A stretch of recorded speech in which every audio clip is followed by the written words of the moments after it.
Sarah, you give me the thumbs up and we'll start. Okay. Easy enough. Good morning, everyone. Delighted to see you all here this morning. I'm Brian Marl, Mayor of the City of Saline. We have about 20 or so folks in council chambers this morning. Sarah Massey, our IT generalist, has informed me we have about 20, 25 participating on Zoom and about 10 to 15 on Facebook Live. Just so that we're very clear, we will be entertaining questions and comments from those who are participating remotely. However, we are not able to monitor both Zoom and Facebook simultaneously. So we encourage those of you who are participating online to log into Zoom and submit your comments or questions there. This will be, of course, recorded and placed on the city's website, Facebook page, social media for people to review after hours as well. A couple things for the benefit primarily of those who are in the audience this morning. There are 3 handouts on the back table. One is a form that's entitled What to Do If You Notice Rust-Colored Water in Your Home. Another is a copy of the agenda. And then the third is the City of Saline Annual Drinking Quality Report. And we'll also be sure to share these documents online. At some point during this morning's town hall, Sarah Massey will also be sharing our department head contact sheet online, along with my contact information. If you do have any questions or concerns pertaining any of these issues, feel free to reach out to any of our department heads or to my office. We would be delighted to respond to your inquiries. I do want to introduce a few dignitaries that are in the audience this evening, or excuse me, this morning. I'll let the city manager introduce those who are speaking this morning, but in the audience we have Assistant City Manager Mike Green, and we're very delighted to have Tesha Humphreys, our new city engineer, is with us. From City Council, we have, I think, just about everyone. Mayor Pro Tem Gearbaugh to my right, along with council members James Delorco, Dawn Kraus, Jack Seo, and Janet Dillon. Again, I'm Mayor Brian Marl. For those of you who do not know me, we're very pleased that you decided to attend this morning's town hall. Drinking water quality is of paramount importance. As I've indicated at numerous council meetings over the past month, the issues that residents and business owners experienced of late are simply not acceptable, and we are working expeditiously to resolve those so that these types of occurrences don't repeat themselves in the future. So today, in just a moment, I'm going to turn it over to the city manager. We're going to be giving you a rundown on the city's distribution system. We're going to be talking about how we test and treat our water, and then what steps we are taking to, again, mitigate these issues in the ensuing months and years. So unless there's questions for me, I'm going to turn it over to the city manager in just a moment. When she wraps up and our DPW director and wastewater treatment director are done speaking, we will entertain questions, and we're going to go back and forth between those who submit them online and those in the audience who wish to ask a question of our panel or staff members. And Mayor Pro Tem Gearbaugh has been gracious enough to volunteer. He'll be taking the microphone around because we want to make sure we hear everyone's comments and questions. So with that, unless there's anything for me, I am delighted to turn it over to City Manager Colleen O'Toole. Colleen. Thank you. Next slide, please. I'd just like to, share information regarding who all is participating in this town hall panelist table today. From the City of Saline, we have a representative from the Department of Public Works, Director Larry Sirls, at the end. We have our Superintendent of Water Production and Wastewater Quality, Bill Briggs, next to me. We have myself from the City Manager's Office, and obviously Mayor Brian Marl and several members of our City Council. From the Washtenaw County Health Department, we have Kristen Schweghofer. I really hope I pronounced your last name correctly, Kristen. And from the state of Michigan, we have Mark Joseph and Sean Brown. And those individuals will have an opportunity to share some comments following our presentation. Next slide, please. I'm going to hand it over now to Superintendent Briggs to talk a little bit about the city's current water treatment process. So currently, we draw water from wells that are located in different areas around the city.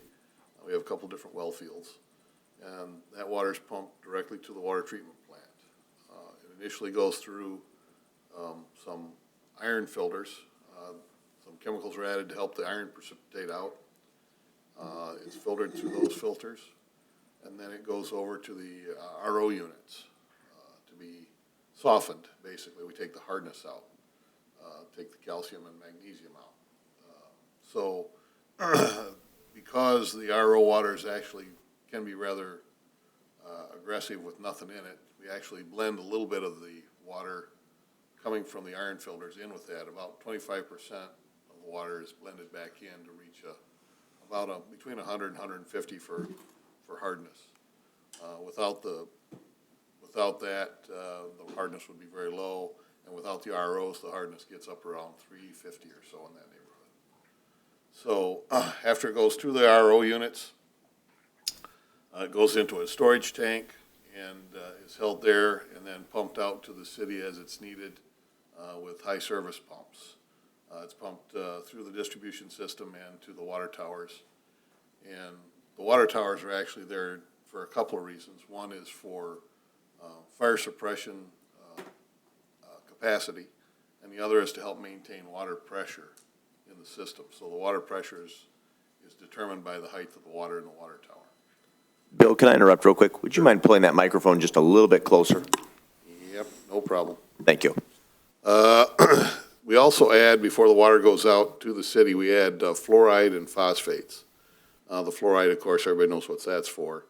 The phosphates are for corrosion control of pipes. We just put enough in there to hopefully coat the pipes and prevent any further corrosion than what's already happened in the piping over the years. As I've been told recently, this plant was built in 2005, is that correct? So before 2005, I don't think there was any iron removal or anything like that in the city. There was chlorine addition at the wells where the water was pumped from. But, so you've got, and I've also been told that some of the water lines are 100 years old. So you've got 75 years of not really great water going into the water lines. And then now we're sending clean water. But that's where a lot of this, some of this discoloration comes from. As the water moves through the pipes, it picks up some that's, it's not something that we're adding to it, it's just something that's there already. So Larry's trying to help eliminate that with his flushing program. Next slide, please. So we do a lot of testing at the water plant. We do daily testing for, at the entry point for hardness, iron, pH, phosphorus, chlorine, and fluoride. There is actually some fluoride naturally occurring in the water. And if we weren't using ROs to remove almost everything, that we might not even have to add fluoride back in. We might have enough fluoride in the water to meet what most people need fluoride for. So we do that. We do that testing daily. We do influent and effluent testing. We kind of test to see what we're taking out. We actually test what's going out into the city, so we know what kind of quality water we're putting out there.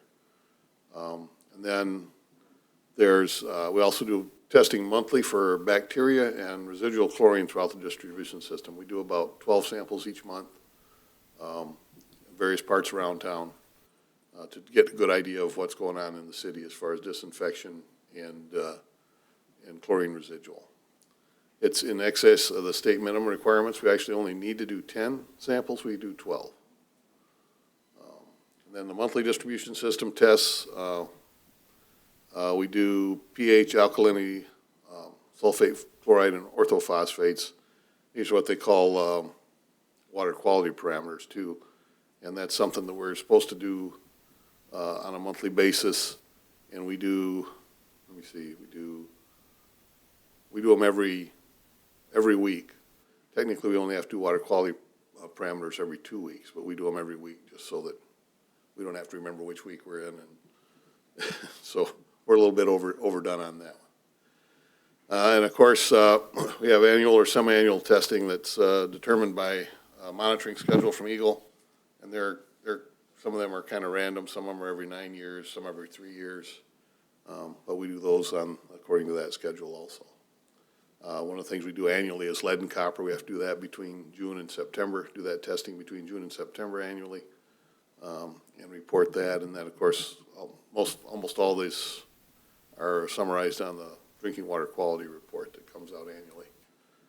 The only downside to that is that we did the testing this year. It doesn't have to actually be out to the public. It's mandated to be out by July 1st of next year. I'm going to try and move that schedule up, so we're doing it the first part of the year. By the time we get everything, all the samples back and everything accumulated on a report. So, all right, next slide. Thank you, Bill. So one important thing to note is, as Superintendent Briggs shared with us, there is an extensive level of testing that goes into managing and operating not only the city's wastewater or water plant, but its water distribution system. To date, we have no existing violations of any EGLE or federal EPA standards, and very happy to report that in our most recent lead and copper sampling, we had no exceedances of the state action levels. In addition to the federal and state testing that we do, we recently offered some local testing, free testing for residents. That tested for pH, hardness, iron, and chlorine. We had 29 individual samples, 28 of those which were unique, meaning we had one household sampled twice. Of those results, only one came back high for hardness. We were able to identify the cause of that, and I believe the issue is now resolved. And one that came back with results that were significantly outside of our targets for iron and residual chlorine, which we are still currently investigating with that individual homeowner. But otherwise, no residential testing results that were of concern. Next slide, please. I'll now hand it over to DPW Director Sirls to talk a little bit about our distribution system and hydrant flushing. Good morning. As you can see on this slide, we have about 50 miles of water main of various types, mostly iron, whether it be ductile or cast, and we do have a little bit of HDPE, which is a lot of letters for plastic pipe. As Bill pointed out, we have 2 water towers producing volume and pressure for the system. One of our main points that we should talk about right now is that we flush our water system twice a year, spring and fall, which is best practice in the industry. This year, the flushing was extended a little bit because we had some issues with maybe some of the telemetry with the tower, not with water issues, just what it was telling us was in the tower. We keep the system flowing. We react and try to work on water main breaks as they come so they don't accumulate. 2 days ago, we had 3 water main breaks, and the crews worked throughout the day and night until they were all fixed. The pipes are old, as stated. We do have a lot of rust buildup. The system's expanded over the years. It serves more people now than it did 10 years ago, and it's through the same piping. Next slide, please. We concluded our hydrant flushing October 21st. While I was at the American Public Works Association conference, I took our program as it was laid out to be reviewed by some of the colleagues in the industry, Livonia, Grand Rapids, Norton Shores.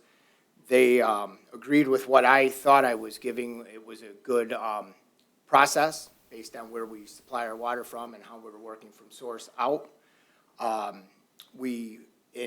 This year, we actually used a mobile app to assist in record keeping and make sure that we didn't miss anything, and it was a clean handoff between the crews. We were able to store the conditions of the hydrants better, basically getting more into asset management and not reactive operations. And we're going to expand that. We have a valve turning program coming up that'll be going out for bids probably next week. And what that'll do is allow us to take that same type of asset inventory on our valves. We'll be able to confirm everything that's on, or everything that should be on is on, and the direction for turning it off. And if there's anything in the system that needs repaired, we'll be able to grab all that data and start working through to give a better, more reliable distribution system. Next slide. Well, the issues that we were inundated with prior to flushing was about water quality, the discoloration, the sediment. I will say, so to date, I know of 3 reports since we finished flushing of discolored water. I think with with the system age and pipe material, we're gonna periodically get some complaints, but I am happy to say that the complaint level went way down, which was what we were hoping for and kind of expecting. Inside the home, inside your house, there's some good housekeeping tips. Once you get a little discolored water, it's, you know, if you've ran your hot water, it's gonna store up in your hot water tank. You have aerators on your sinks that have screens that can also hold on to that sediment, so you're getting it longer. I feel the best answer to turning on the faucet and it being discolored, if you don't need water, just wait a little while. If you do, run it from a lower level hot tap only in your wash tub that doesn't have a screen or aerator, or your bathtub, which doesn't have a screen or aerator. Obviously, you know, report it if you need to, if it doesn't clear up relatively quickly. We will be doing some responsive flushing in certain points of the city. We're not going to try and do a ton of that, because flowing the hydrants actually can cause more issues farther down the line. But the monthly dead end flushings will be reinstated. We'll be doing that monthly. We have identified the dead ends in the system. We have a system map. We're going to start taking care of that monthly again, and I do understand that was a practice that stopped some time back. Also in the home, there are inline filters that could keep your water supply inside completely free of iron and sediment. I was looking at making some of that information on the products available, but then I seen there's so many shortages in being able to get the filters. By the time, you know, I wouldn't want to recommend a filter that took 6 months to get here, right? And there's so many of them available. I don't believe many of our residents have a water softener system, and I don't think with our current level of treatment that would be necessary. As Bill stated, our water is tested, and we're having an aesthetic issue. We're having it is not visually pleasing to see that water, but it is tested and safe. It's very over-the-top tested. We're ahead of our standards. Your plumbing material inside your home, if you have any galvanized in there, that could be another source of internal issues, internal discoloration. You can just look at your piping materials. So that being said, the biggest program we have right now coming forward is our meter change-out program that's going to give the residents a lot more success at turning on their faucet for good water. We're part of that program. They're going to be meeting EGLE's requirement of the service line verification. So they're going to grab the information on the service line. They're going to also look back and give us the data on the internal plumbing, so that we'll be able to help people when they call easier. And we're gonna lead test the solder and the copper. So we're gonna go farther than the requirement and establish a complete database of what's inside everyone's home. We'll be completing a in-home, as required by EGLE, cross-connection inspection with this project. We already have a contract for that, but we're going to coordinate the efforts as we get inside the homes. And we're going to give the residents a two-way communicating dashboard. One, they get control of their water system and their water bill. They get to see their own reads. They get to set their own alerts. But on our end, we also get to have alerts. So if there's an issue inside the home as far as leakage, we're going to know way faster than how we do right now with walking out and reading. That will give us a two-way tool. So you have an issue, you can report it. We can quickly respond, and we also can get a record. We'll know the history of what's been going on with the water system for each individual. And that's going to be coming in front of council very soon. Next slide, please.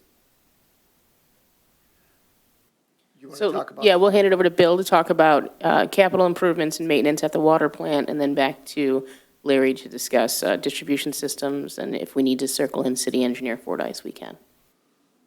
So at the water plant, we're in the process of adding a third high service pump. We have two right now. The problem with that is it doesn't really give us a backup. So we're going to add, currently we're in the process of adding a third high service pump, then down the road maybe rebuilding or adding a fourth one at some point as the demand increases. The green sand media in the filters, it's only good for a certain amount of time.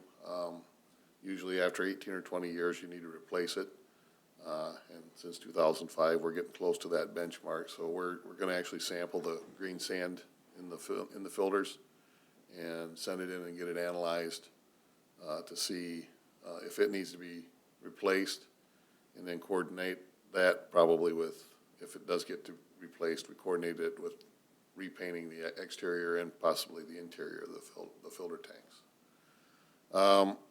We have two water towers, of course, one of which is fairly small, and then we have a difference in a discrepancy in height in water towers. It makes them kind of hard to correlate together, to make them work together. Potentially with increased requirements for water in the city, we're going to consider putting a third water tower in, and the biggest problem with that is trying to figure out how to pay for it. So that'll be the interesting part. And then, of course, we have our lead and copper compliance that we have to do every year, and we are in the process with Larry to, like I say, determine what exactly we have in town. There are going to be some water lines, some water services that need to be replaced because of that. And when that happens, everybody that's involved will know about it, I'm sure. Moving over to the distribution system, I think I went a little bit, I touched about some of this earlier. Public Works will be doing monthly dead end flushing. We will be completing a valve assessment, inventory maintenance program. The Henry Street water tower is getting repainted. The three projects you see in fiscal year 22, the first three, Hillcrest, Lawson, and Highland, that whole project is almost done. And then the Michigan Avenue water main lining job, that will start early spring to take care of our large capital for 22. We have Maple, Marpool, and Forest Brook scheduled to start in 23. And then as you can see, North Ann Arbor, and I don't know what trans main number 2, but North Ann Arbor Road and water main will be 24. 25, 26, that's anticipated a little bit. That could change, grow or change where the location is, but Six Trails Loop and North Industrial Drive. Next slide. So in addition to the maintenance and capital projects that we have planned, and which, as Director Sirls indicated, when we start looking into fiscal years, 25 and 26, may be amended based on the needs that we see in the system prior to them. We also have some additional considerations. One is the council has directed the Water and Wastewater Ad Hoc Committee to begin considering whether there should be any limits placed on existing irrigation systems. We've noticed that the increase in irrigation system use does provide a significant seasonal strain on our distribution system. So we'll be doing a case study of smart meters as a possible alternative for those systems, or in the alternative, possibly considering whether any policy initiatives are necessary to restrict the use of those systems, possibly to a specific date and time or specific hours of the day to avoid high demand interference with regular residential use. In addition to that, I'm happy to announce that we will be working with the Washtenaw County Health Department to offer some additional free testing to residents. Again, we test extensively within the system. We have no concerns about the existing parameters that we're reporting to the state of Michigan, but it is paramount to us that residents feel safe and confident in their drinking water. So we'll be offering lead and bacteria testing for free to residents that have been experiencing recurring water discoloration issues. That will be by invitation to start. We have a limited number of those samples originally, But if you've completed a water quality survey in the past, you're likely going to hear from me very soon. So at this time, I'd like to thank the presenters from the city and then just offer an opportunity for our guests, first from the Michigan Department of Environment, Great Lakes, and Energy, if you have any comments, and then we can hand it off to our guests at the Washtenaw County Health Department. Sean or Mark, would you like to share any comments? Yeah, sure. Thank you. So good morning, everybody. My name is Sean Brown. I'm the district engineer for the state of Michigan EGLE. I oversee the Saline drinking water system. Also available, we have the Jackson District Supervisor, Mark Joseph, as well as the Field Operations Section Manager, Brian Thurston, available this morning. So thank you for inviting us in this morning. And I've already spoken to a few folks, few residents from the city over the past few months that have either reached out to me directly or submitted a concern on the EGLE website. So I want to say thank you to those folks. The residents in any system are sort of our eyes and ears out there, letting us know if anything's going on or not working quite right. And so that's invaluable information. So thank you.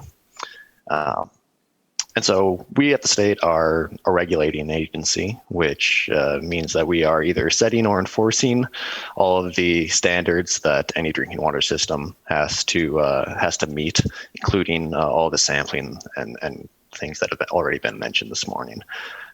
But we're also a supporting agency, which means that we are here to help and look through any data that is available, work on site with the system to try and identify any areas that could be optimized, and really to bring the best drinking water to the residents there in Saline. And so we are available for any questions that anybody might have. Thank you. And Kristen, is there anything you'd like to add from the County Health Department? Hi there. Well, I'm happy to introduce myself. I'm Kristen Schweikofer. I'm the Environmental Health Director with the Washtenaw County Health Department. I've been in coordination with a number of the folks that you've already heard speak today, including those from Saline and EGLE, or Environment, Great Lakes, and Energy, the state regulatory agency.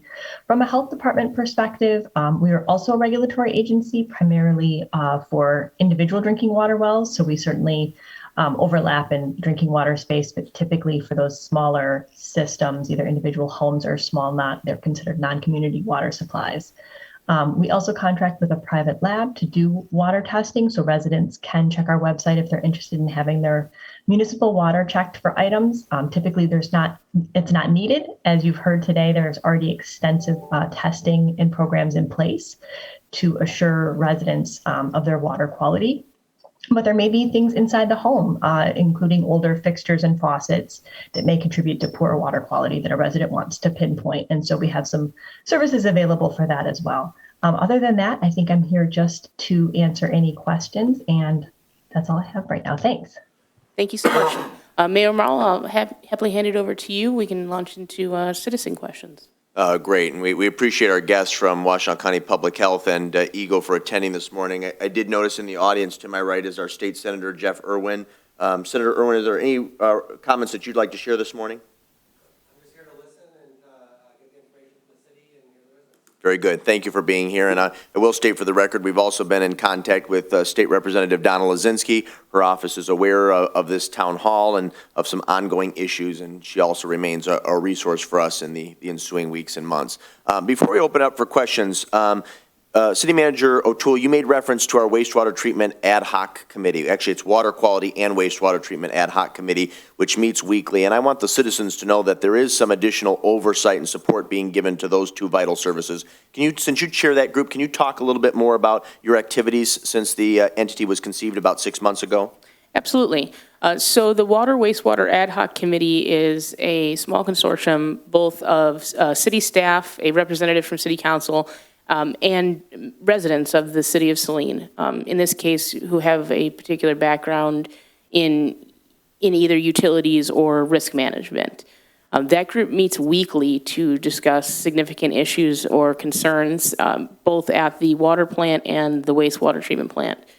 They oversee and provide direction and advice on maintenance, capital project planning, and in this case, how to best address the current water quality concerns. That group is actually the genesis for creating some of our more resident-friendly facing materials, such as the survey tools that we have in place now, and for helping us to better identify and track issues within the system on both the water and wastewater side. Very good, thank you. And then two other things real quick before we open up for questions. Director Sirls, you made mention multiple times about, a valve issue that's going to be evaluated by you and your staff in the coming months.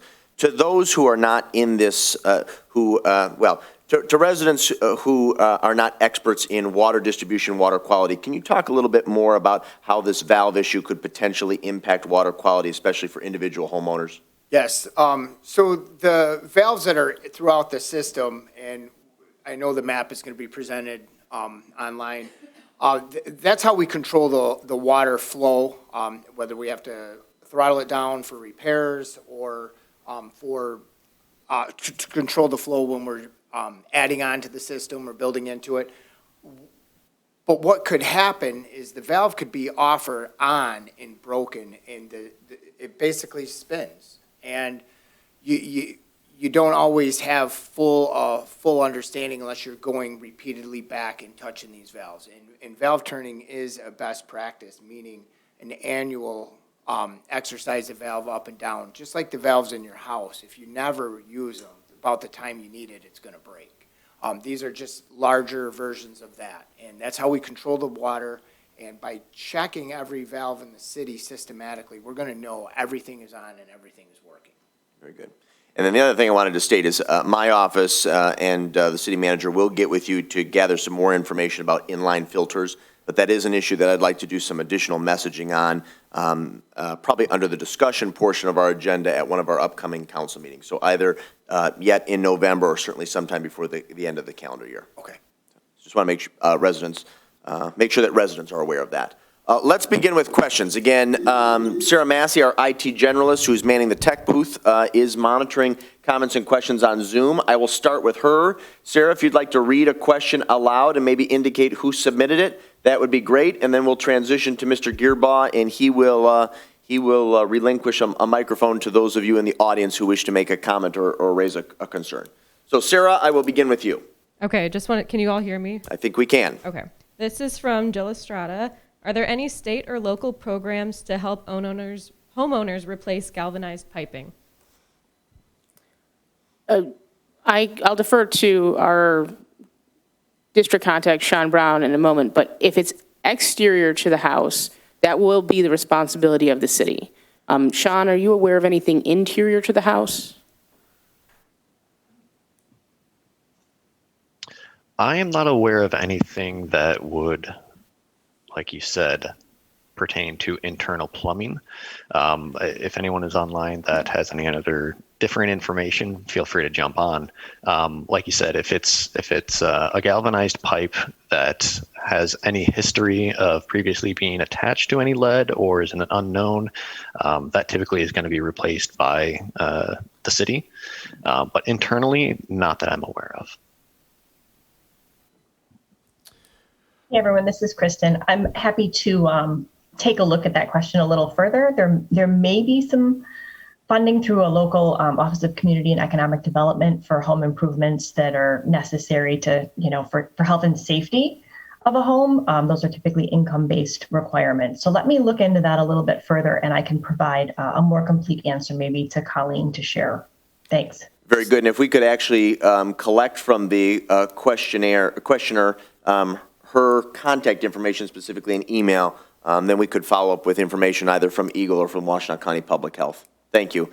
Mr. Mayor Pro Tem Gearbaugh now has the microphone. Is there anyone in the audience this morning who would like to ask a question or raise a concern?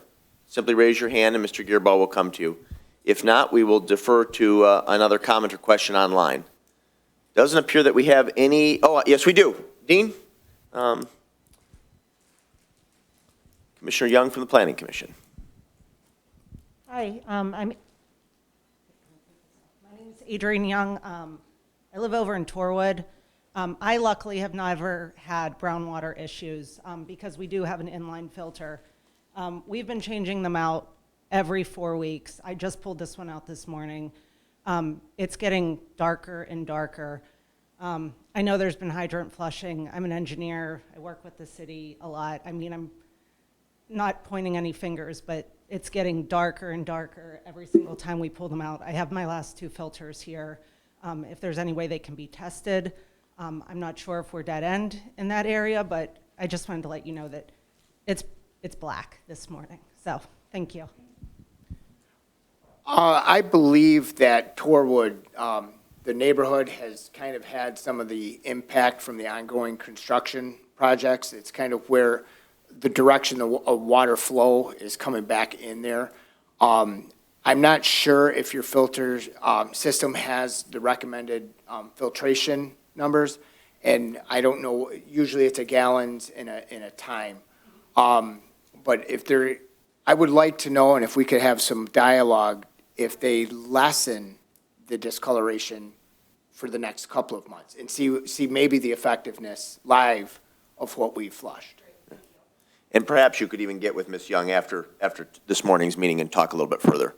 We do appreciate those comments, and from my own anecdotal observations, Torwood, Saline River Drive, that area of town was sort of ground zero for complaints over the last couple months, so you are certainly not alone. Appreciate you sharing. Sarah, I'm going to defer back to you. All right, this question is from Kristen Papke. She's had a couple, so I'll just do one. Yep. Start with one. My question is, what can be done to decrease the hardness of the city's water? I was told by the DPW director I need to buy a new water softener, but I cannot find one that works on our water as hard as ours. Ours was found to be 146 milligrams per liter, and city water softeners only seem to work on water up to 80 milligrams. Even well water softeners are advertised as working on water up to 110 milligrams. I have asked the director if there are softeners he recommends, and I haven't heard back. You want to take that one? If I could get the contact information, if I missed responding, I apologize. I don't remember recommending anyone to get a water softener, as we treat our water to a hardness level of 100 typically, Bill? Between 100 and 150, it falls, and that's kind of mid-range for moderate hardness. I guess it's not what they consider really hard. Yeah, and I would caution, I just don't like the way softened water tastes in my home. But yeah, if I can get the contact information, email me direct, and then we'll get back on this. Very good. Additional questions or comments from those in the audience this morning? Yeah, Mr. Grossman.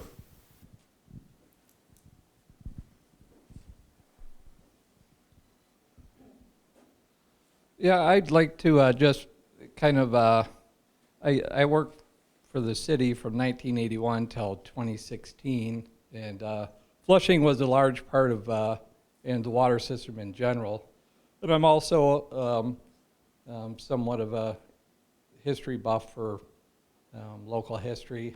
And so I thought I'd just do a brief issue or synopsis of flushing history in the city. And in the 70s and 80s, we would flush every 6 weeks on a Thursday night from 11 till 7 with 3 people. At that time, we had one water tower off Henry Street that had a capacity of 250,000 gallons. In 1987, we went to 2 nights every 6 weeks, but we utilized 2 people instead of 3 because we had a larger system, but we didn't have enough water volume that was not renewed. So we did that, and then in 2000, the industrial park tower came online with an additional storage capacity of 600,000 gallons. So that gave us a total of 850,000 gallons between the two. Then we went back to 3 people for 2 nights and did every 6 weeks. In 2005, the water plant came on with iron removal and reverse osmosis for the mineral removal.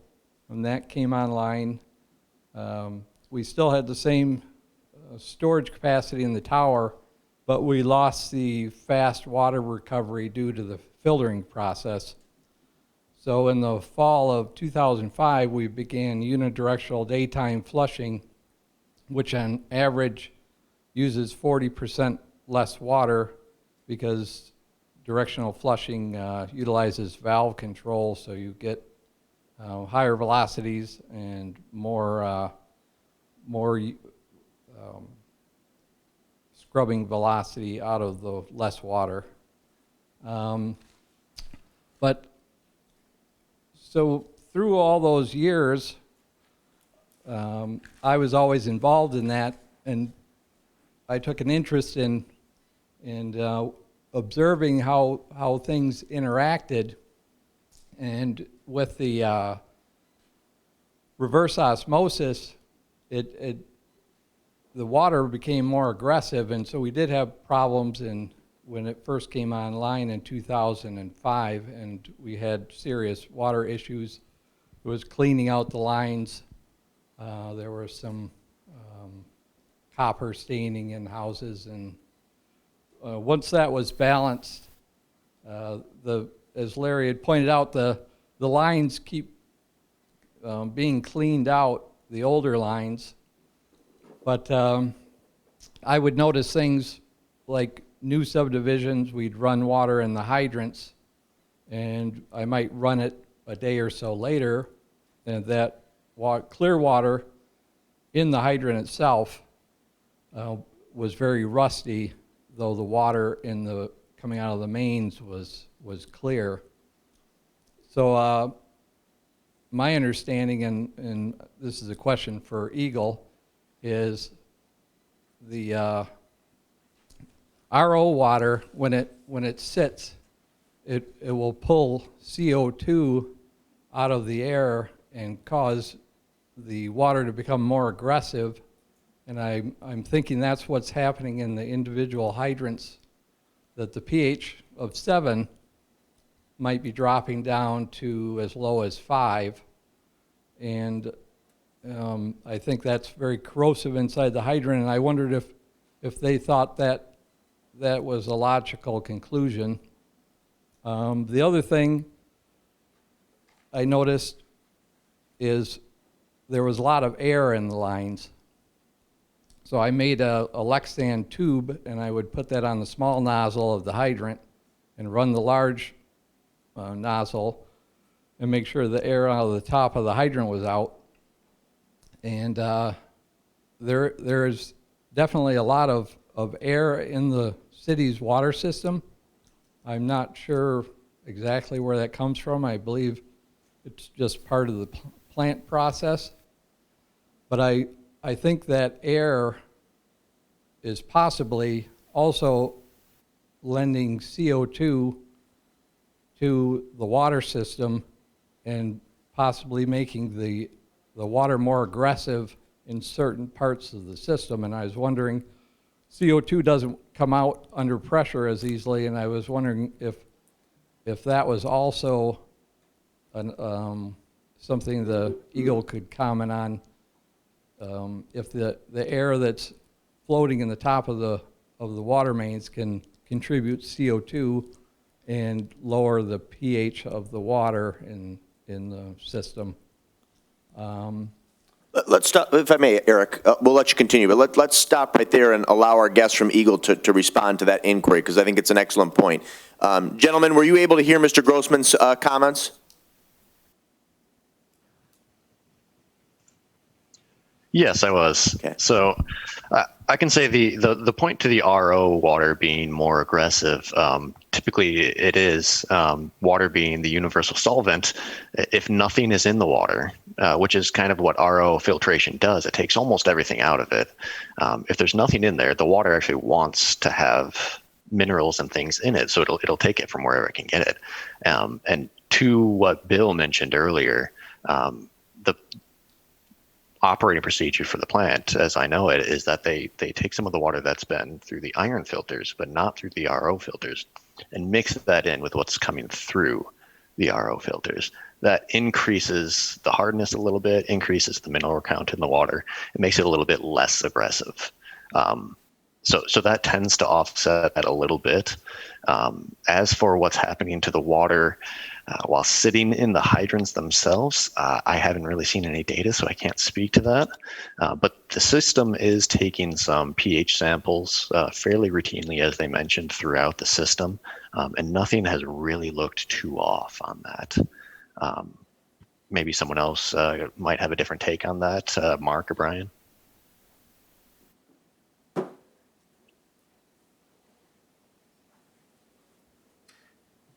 Yeah, hi, Sean. Hi, I'm Mark Joseph. I'm the acting district supervisor for Jackson at this time.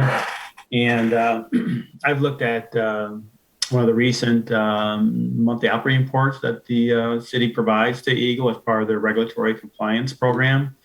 And as Sean indicated, the pH hasn't really stood out. It's fairly consistent. In regards to the guest speaker's comments about CO2, I think we would have to investigate that a little bit further before we could give a comment on that in regards to the change in the pH in the distribution at a certain location. Obviously, the gentleman has a lot of experience working in the distribution system, but we would have to, maybe the city would have to look at that and do some testing, but we need for further clarification on that, unless our field section chief, Brian Thurston, can provide some additional information, would be welcome too. Thank you. Thank you, gentlemen. Mr. Grossman, additional comments or questions? So then along those lines, with the air in the system, there's certain areas of town where I would notice the iron being worse, and Wildwood's just a good example because it sits off the main line, so water's not moving through it like Rolling Meadows. Water would flow through Rolling Meadows, but Wildwood it's getting it off the main on Woodland, so it's kind of off to the side. So that's a good area to look into, and there's certain areas in Wildwood that would exhibit rusty water that we had brought totally clean water in there, and it's a new subdivision. There was a slight overlap from the early 2000s till the plant came on, but not very much. So looking at this, I was wondering, one thing about adding larger mains is they cause the water to actually slow down, and there's certain areas that I think I would call it dead zones, where the water is coming from both directions, and I think the air collects in these spots, and there's one particular bad spot on Hawthorne Way that's always been this way, and in there's quite a growth of iron bacteria, and this isn't harmful bacteria, and someone from EGLE can discuss that so people aren't alarmed, but it is, the iron bacteria is growing in these sections of Maine, and when we flush it out, it's very, there's flocks of iron that come out. And the owner of the house there that we had regular interactions, I stopped at his house yesterday and talked to him, and I said, do you have iron bacteria in the back of your toilet? And he said he did. And so the other thing that gives me an idea about these dead zones in the mains are they don't get chlorine because the water is more or less in a stagnant state. And one way to maybe find these issues in the system are asking people to look for iron bacteria in the backs of the toilet. That might be a good indicator of whether there is something going on in the mains out front too. So I was just wondering if EGLE could comment on the air interaction enhancing iron bacteria in the mains in a dead zone. Very good. Thank you, Mr. Grossman. Again, I would defer to our guest from EGLE. Hopefully you heard Eric Grossman's latest comments. Perhaps you could respond. So this is Brian Thurston. I'm the Field Operations Section Manager. One of the items that discussed on there was the air in the water system, and I don't know where the source of the air would be. So I think we need to, that's maybe something to look at, because if you do have air in your distribution system, you will be very disruptive to any kind of the scales and stuff inside of the plumbing. So I think you need to, it sounds like if there's truly air in the system, and I don't know that you guys have been investigating that, I don't think there's enough to probably offset that pH. But if you do see air in the system, or you are experiencing that, then maybe there's some air release mechanisms that need to be put in, or we need to look at doing some mechanism to get that air out of the system. Because if you have trapped air in the system, that is very disruptive and could break down the coatings. As for like when water's sitting in an area, everything seems to be reaching back in comments here was to having air trapped or air stuck in the system. And so, like I said, that could be very disruptive in there. I don't know that the pH is changing, but I haven't looked at the individual chemistry. I'll let Sean and Mark look at, those as we come back and we can have conversations about there. But if it were truly dissolving the CO2 into the water, then we would see a definite change in the pH. But if the pH is staying stable throughout the system, that may not be happening. But just the idea of the presence in the air in the system would be a scouring or cleaning type of effect as it moves back through around the system. And that could cause problems if for some reason, I don't know how in the process you'd be trapping air based on the process of treatment that has been proposed or stated here that you're doing. But if that is out in the system, or we are somehow trapping air in the system, that could definitely be disruptive to water quality. Very good. Appreciate those comments. Yeah, can staff comment on that as well? Because that is, I think it actually predates Larry's tenure, Bill's, and Colleen's. But in the recent years, or at least during my tenure as mayor, we have looked at and have evaluated excessive air in our lines. If I may, Mayor, just based on the nature of the complaints with the details that came in, typically what I would find when we've had large construction projects and end up in introducing air into the system and not bleeding out properly, it's typically the complaint would be my water looked like milk and I sat it down and then it cleared up. I didn't have one of those. I didn't have one milky water complaint. And to touch on the Hawthorne, that I did get historical information from Jeff. We're going to include that on the monthly list, even though it's not a dead end. That is a convergence area from two directional supply sources. So people in that vicinity of Hawthorne could expect from moving forward a monthly directional flush in their vicinity? Hydrant flush, yes. Okay. But I didn't see any of that on the complaints, that the water was milky and Brian, if I usually that would be the complaint that came in when there's air in the system, and the fine folks at the Onyx line said their pH was perfect. Thank you. I'm going to defer again to Sarah in the back for a question or comment from those who are participating online. All right, this one is from Jane Grimes. Will we now return to flushing the system 2 times a year? I had understood that due to staffing shortages, the system was only being flushed once a year, and the time of year the flushing is done was going to be changed. We are going to continue flushing twice a year. The only element of the flushing program that was dropped in recent years was the monthly dead-end flushings. That will be reinstated, but we flush in the spring and fall.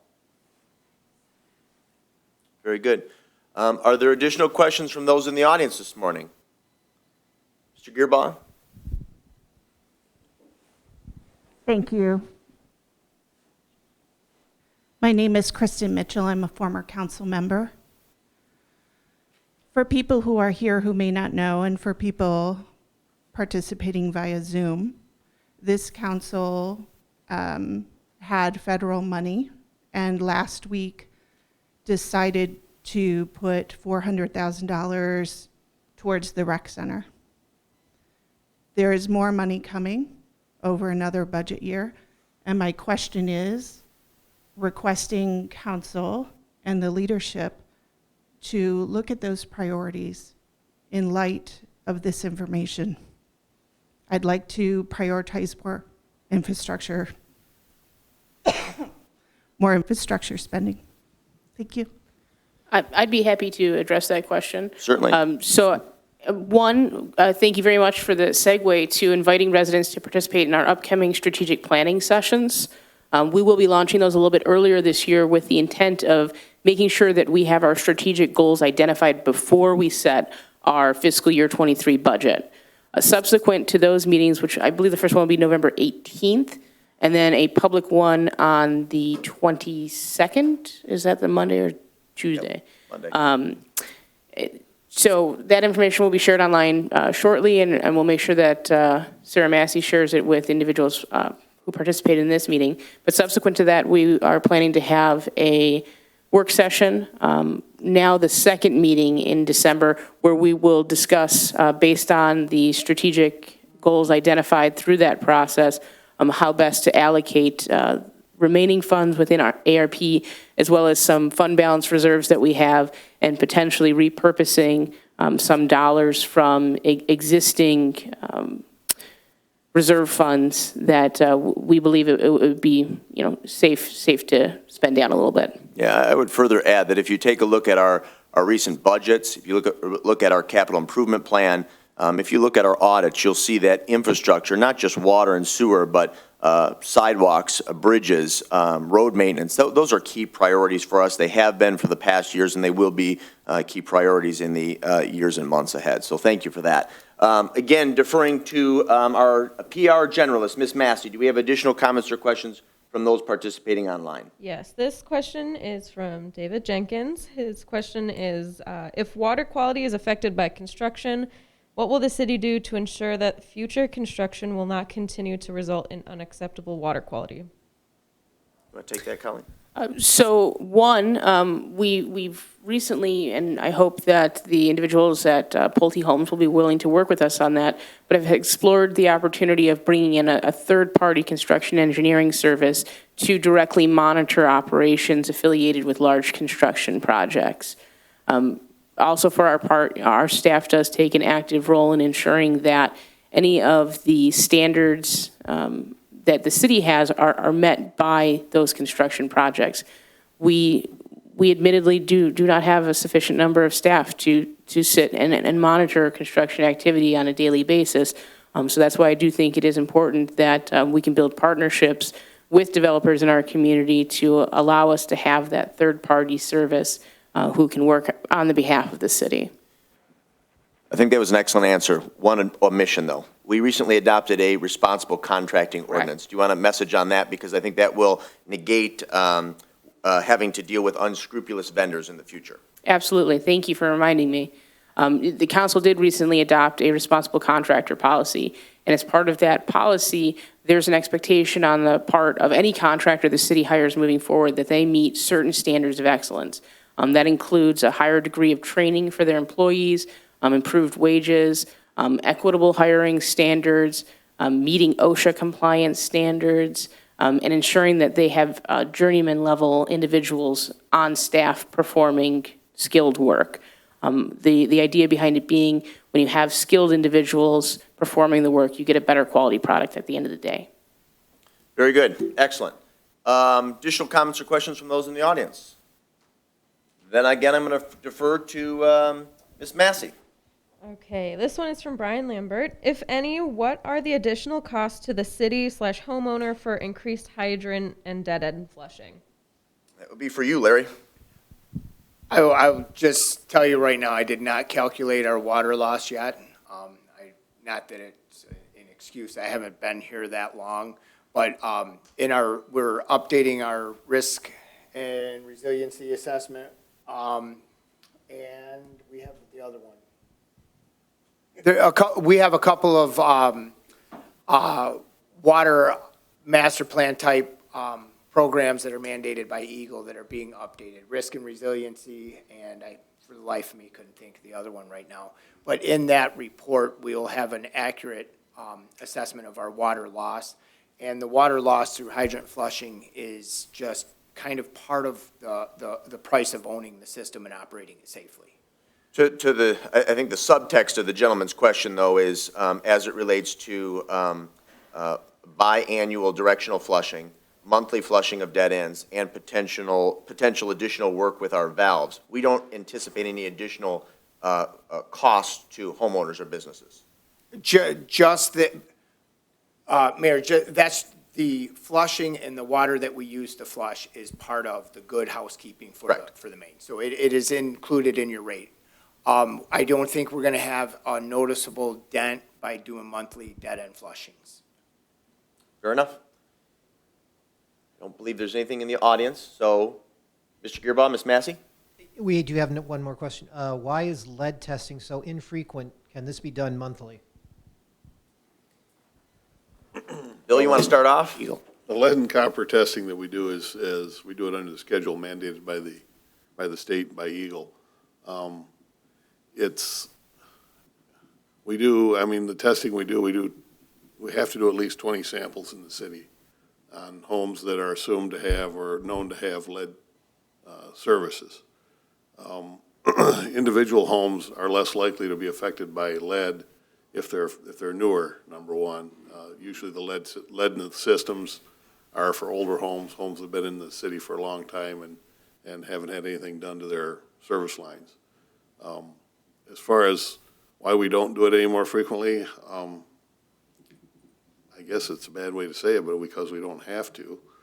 It does cost us money to run the testing, and it takes time to do the reports, all that kind of thing.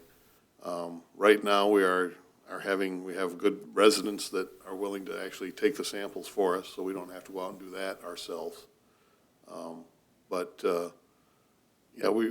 We're basically meeting the same standards as everybody else in the state. I'm sure everybody else in the state is on an annual basis also, unless they have.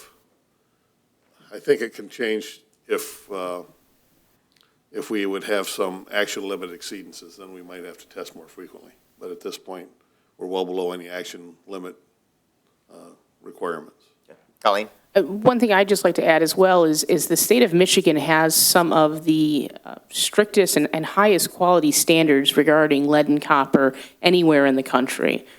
So a huge credit to state legislator and to EGLE for adopting those standards to the benefit of residents' health and safety. Regarding maybe why we don't go above and beyond those parameters, again, one, because they are already some of the most comprehensive standards in the nation. But two, also because the standards are backed by a very logical process of identifying why we test where we do. So the individual homes that we test now are tested specifically because we know or strongly suspect that they contain some degree of lead. We will be moving forward per EGLE's guidelines within the next 2 years to perform a more comprehensive investigation. As Director Sirls shared, that's going to be a part of our water meter replacement program to identify homes that may contain lead. And certainly if that number of known or suspected incidents of having any degree of lead service line is identified, the number of samples will expand proportionally. We will be doing a random sample of 307 homes within the next year based on what we suspect may be lead-containing service lines. And from there, if we identify additional homes with lead in their service lines, any amount of lead, even if it's just the welding, we will expand our testing proportionally. Because the issue of lead in drinking water is such a hot topic, and rightfully so, can we elaborate just a little bit? I know Bill messaged on this at the beginning of the presentation this morning, but our lead report was just due to the state of Michigan. We completed a number of samples. Can we talk a little bit more about those results and why those results are very reassuring, especially when you compare us to other municipalities in the state and region? Sure, happy to share. We had 21 tests taken. 20 of those results, and these are taken at locations where we believe that there are lead services. 20 of those came back non-detect, so no detection of lead. One came back about 5 times below the state action level. So what was it, about 3.8 3.8, and the The action action level is level is 15. Parts per billion. Yep. parts per billion, yes. Very good. Again, any questions, comments in the audience? Councilmember Dillon, and then actually we'll get to Mrs. Plouffe right in front of her. Thank you. My question, it's more of a comment for the city manager and Mr. Sirls. Is there any opportunity to coordinate and collaborate with our fire department for flushing? I know that part of the issue with DPW is staffing, and when they're out flushing, it means they are not working on other projects. And obviously, it's all a priority for the city. And so I'm just looking to see if there's other resources in which we can explore. Well, I would like to say, typically, the fire department's not necessarily involved with maintaining the distribution system. But we don't have the ability, the water supply, to put multiple crews out, which would shorten the time that it takes to flush. So we're kind of stuck with 1 crew per shift. If we were to set out 2 or 3 crews, we don't have the water volume to do that. We'd be getting yelled at by Bill by the end of the night. But I'm sure, that'd be on, we could talk to the fire chief and see if he's got some guys. Thank you. Hi, Cheryl Plouffe. I live on West Bennett Street. I believe my home was built, 1957. To the best of my knowledge, the water line that runs from the city to our home is probably the original line. We have had no repairs done on it or replacement. When the city flushes lines, would I anticipate then maybe some iron coming through that old line into my home? I'm guessing, because after you guys flush, I always run the water to flush the line out. And as far as a timeline goes on water quality changes, I've been fortunate, or my family's been fortunate, in that we really have not noted any more iron content in our water until possibly this spring or summer. Prior to that time, I probably didn't clean out the kitchen drain or aerator once or twice a year. And we were noticing we're doing it, every couple of months. So what has changed for that iron content to go up so much higher? And prior to that, we don't use a water softener or inline system. I've been very pleased when we moved to the city in 2005 that I didn't have to worry about that anymore. Okay. Right. You want to take that one, Larry? I couldn't positively answer that specifically without getting out with your address, the map, and whatever because I know West Bennett, I know we did have a hydrant flow test there this early summer. I know that was probably terrible to do without notification. So there could be some things, water main breaks in that area, so that would specifically say that's the difference between this year and normal years. But I would maybe get your contact information and get back with you. Very good. Thanks for that, Cheryl. If I might. Please, Bill. The original water service line could still be galvanized. And so that will deteriorate over time. I've had houses in the past where a 3/4 inch galvanized line is down to like less than 1/4 of an inch because of the buildup and the corrosion on the inside.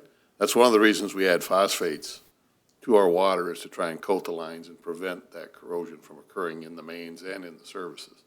And that's one of the things one of the reasons, if we're accurate in determining the number of the houses that we're doing lead and copper sampling with, the reason we're not getting lead in our samples when we take them is because the phosphate's doing its job. It's coating the inside of the lead line so it's not leaching out into the water system. So, I mean, that could be if it's a galvanized line, as it ages, it's just going to get worse. So I don't know if you could look in your basement and see where the water line comes in and try and, try and determine what the material is. Yeah. I'm pretty sure it's galvanized. If you take a magnet and it sticks to it, it's probably galvanized. We'll make sure Larry follows up with you, Cheryl, though. It's a good point. Again, to Mr. Gearbaugh, or more specifically, Ms. Massey, we have a question or comment online. Yep, this one is from Marie Baldwin. She says, one of the slides showed water main replacements, I believe. I'm not familiar with the areas. I live on Bassett, and we've had a number of breaks in the area in the last year and lots of brown water, and I just wanted to know where we were in the plans to replace that. I don't have anything past what we produced today, the 2026-ish. I do not have an answer for that right now. Colleen might be able to look it up. Be enumerated in the CIP. Our CIP covers 6 years, and we don't have Bassett within the next, future 5 years, or obviously this current year. But as I mentioned, we have a new city engineer, we have a new superintendent of water and wastewater, we have a new director of public works. I am anticipating some changes to our CIP in the upcoming year. And we're also, for the first time this year, pursuing a pretty aggressive water main lining project with Michigan Avenue. So I think that there may be some opportunity to consider whether that solution may be suitable for other areas of the system. And I think it would be fair to say that the CIP, when we get past the most recent years, is kind of like a living, moving document. We may reprioritize that 4 or 5 years out based on what we're getting in the system's conditions. I think that's a good point. It's a very fluid document. It's primarily based on resources, and if there's an infusion of resources or a decision by the legislative body to allocate more resources, projects can be fast-tracked, and often are. Mr. And Gearbox. Mayor, I think we want to provide some information about what water lines have been replaced in the last couple of decades, because we've done a number of them in Rolling Meadows, and I'm not sure whether Bassett was part of that. Okay, yep, very good. Maybe that's something when we revisit water quality, I'm sure you heard Mr. Gearbaugh's point, is that would be good information for the public to know, specifically the number of lines and where they exist geographically that have been replaced maybe in the past decade. Tesha and I started working on that yesterday. Good. It's a good first project for you, yeah. Sarah, we got anything else online? I believe I have one more question. Please. This is again from Kristen, who asked a question earlier. She asks, is it possible to show the water that is being tested if it's discolored? We're not concerned about clear water, and I'm wondering if these tests are being done on clear water or discolored water. And is there going to be a dashboard active soon for residents? You want to start, Colleen?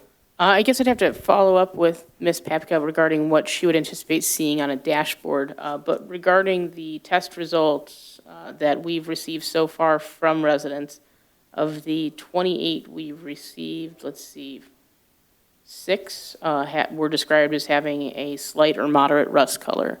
It really all depends on what residents are pulling from the tap at the time that they draw their water source. But we have tested some that were rust colored. Can you comment too, in terms of dissemination of pertinent public information, the water treatment ad hoc committee does have essentially a scorecard and information that you provide and update. Is it monthly? Yes. And it's placed on the city's website? Yes, so the Wastewater Ad Hoc Committee provides a monthly scorecard for both the water and wastewater systems. That's provided by the second council meeting of every month. I think, and it's available on our website. Yeah, I think it's actually on the homepage, if I'm not mistaken. It may have been bumped by Hydrant Flushing recently, but. Okay. No, it's not on the homepage of the website. Okay. On the water treatment. Okay. Which actually leads me to a good question. When the website is relaunched, do we have an idea of where that will be placed? We're working on it. Okay. All right. Any additional comments, questions from those participating online, Sarah? Not at this time. No? Okay.